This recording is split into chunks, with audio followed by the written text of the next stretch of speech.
नमस्कार दोस्तों, स्वागत है आपका हमारे चैनल पर। आज की वीडियो बेहद इंपॉर्टेंट होने वाली है दोस्तों, क्योंकि भारत की बैंकिंग इंडस्ट्री में एक बहुत बड़ा बदलाव होने वाला है।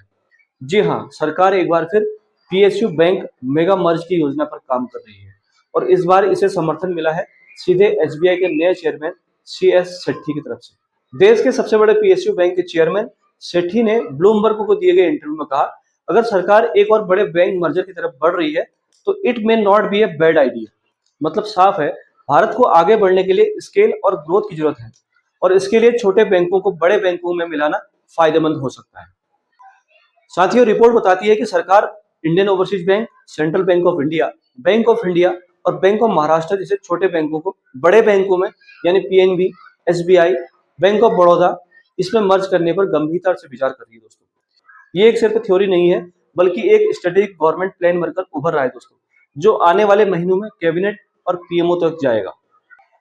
दोस्तों, अभी समझना जरूरी है कि भारत जैसे बड़े देश में छोटे छोटे सरकारी बैंक ग्लोबल कंपटीशन में सर्वाइव क्यों नहीं कर पा रहे। आज पूरे वर्ल्ड में बैंकिंग सेक्टर तेजी से कंसोलिडेट हो रहा है दोस्तों, और भारत भी उसी रास्ते पर चल चुका है।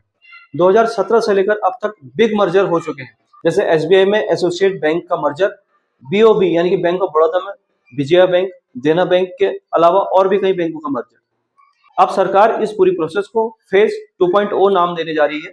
एसबीआई के चेयरमैन CS सेठी का कहना है कि भारत का फाइनेंशियल सेक्टर तभी मजबूत बनेगा जब हमारे पास बड़े और सक्षम टेक ड्राइवन मेगा बैंक्स होंगे। उन्होंने कहा, कुछ और बदलाव जरूरी है क्योंकि अभी भी कुछ बैंक बहुत छोटे हैं और large scale credit growth support नहीं करते हैं। अब सवाल उठता है, सरकार किन बैंकों को किसके साथ मर्ज करना चाहती है। संभावना है दोस्तों कि इंडियन ओवरसीज बैंक और सेंट्रल बैंक ऑफ इंडिया को पीएनबी या एसबीआई में मर्ज किया जाए, बैंक ऑफ महाराष्ट्र को बैंक ऑफ बड़ौदा के साथ और बैंक ऑफ इंडिया को एसबीआई के साथ मर्ज किया जा सकता है दोस्तों। इससे 3 या 4 बड़े बैंक बनेंगे जिनकी लोन पावर, टेक पावर और मार्केट रिच बहुत ज्यादा होगी दोस्तों। साथियों, अब वीडियो में आगे जानते हैं कि सरकार ये सब क्यों करने जा रही है। इसके 4 बड़े रीजन है दोस्तों। पहला जो रीजन है, भारत में इंफ्रास्ट्रक्चर, रिन्यूएबल एनर्जी, मैन्युफैक्चरिंग जैसे सेक्टर में बड़े लोन की जरूरत बढ़ रही है। छोटे बैंक ऐसे मेगा प्रोजेक्ट को फंड नहीं कर पाते। दूसरा जिसका जो रीजन है वो है ग्लोबल कंपटीशन। चाइना, यूएसए और जापान में कुछ बड़े मेगा बैंक हैं। भारत को भी ग्लोबल मार्केट में मजबूत बैंक चाहिए दोस्तों। साथियों, जो इसका तीसरा रीजन है वो है ऑपरेशनल इफिशिएंसी। जब बैंक मर्ज होते हैं तो डुप्लीकेट कॉस्ट घटती है, ब्रांचेस मजबूत होती है और टेक इंटीग्रेशन बेहतर होता है दोस्तों। और चौथा रीजन है डिजिटल स्ट्रेंथ। आज बैंकिंग का हिस्सा डिजिटल प्लेटफॉर्म, एआई सिस्टम और साइबर सिक्योरिटी है दोस्तों।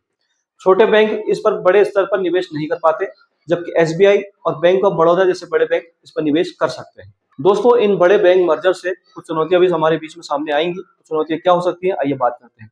सबसे पहली चुनौती है customer accounts, branch codes, IFSC codes, chequebooks और एप्स बदल सकते हैं दोस्तों।